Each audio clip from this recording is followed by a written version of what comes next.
Өчигдөр Парис 2024 Олимп Паралимпийн наадмаас медаль хүртсэн тамирчдад 3-4 өрөө орон сууц олгох засгийн газрын шийдвэр гарсан.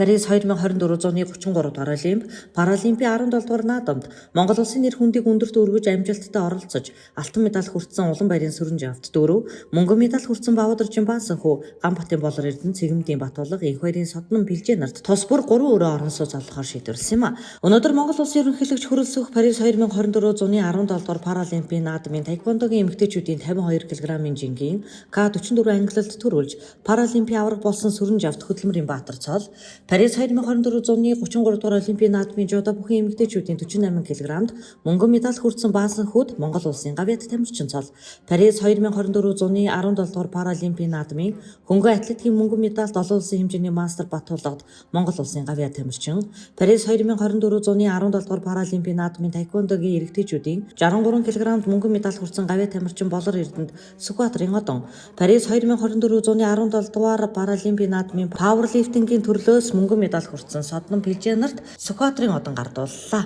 Олимп дэлхийн аваргаас медаль хүртсэн тамирчдыг сар бүр урамшуулах зарлигийг 2012 онд тухайн үеийн ерөнхийлөгч Илбэгдорж гарган ерөнхийдөө Далайн уугийн засгийн газар хэрэгжүүлсэн төвхтэй өнгөрсөн 2023 онд л ихэд 67 тамирчин сард 154 сая төгрөг жилдээ 1.8 тэрбум төгрөгийн мөнгө урамшуул хүртсэн байна. Олимпийн наадмаас алтан медаль хүртсэн тамирчин сар бүр 4 сая төгрөг, Олимпийн наадмаас мөнгөн медаль хүртсэн бол 3 сая төгрөг, харин Олимпийн наадмаас хүрэл медаль хүртсэн тамирчин сар бүр 2 сая төгрөгийн урамшуул олгодог юм а.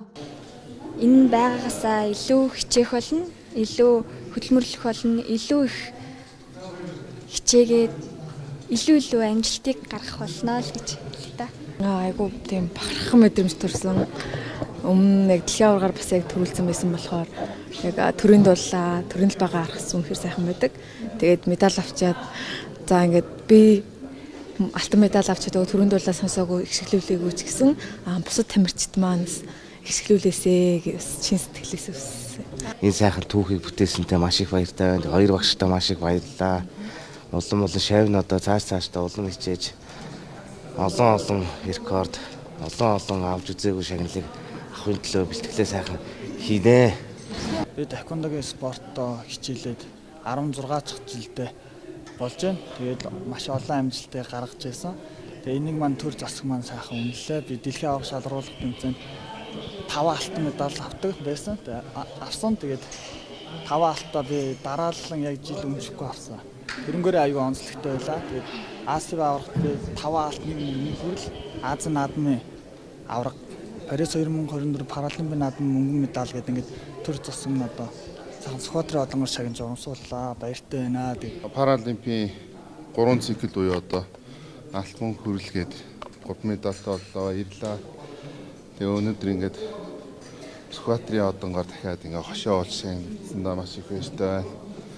Тэгээ сэтгэл хөдлөж байна. Манай улс зуны Олимпийн наадамд оролцож эхэлсний 60, Паралимпиад оролцож эхэлсний 24 жилийн ой дээр ийхүү нийт нэг алт 4 мөнгөн медальтай бахархан амжилттай оролцлоо. Өнөөдөр дэлхийн давтцанд Монгол улсын нэр хүндийг өндөрт өргөсөн тамирчдаа алдаршуулахаас гадна Монгол улсын гавьяат дасгалжуулагч цолоор Эрдэнэбаатар, Батнасан, Бахаширийн нарыг шагнасан бол Сүхбаатарын одонгоор дасгалжуулагч Ташин Батулга, Бундмаа, Нямхүү нарыг мөн хөнгөн атлетикийн мастеруудын дэлхийн аварга шалруулах тэмцээний алтан медальт Раднагваг Сүхбаатарын одонгоор тус шагнасан юм а.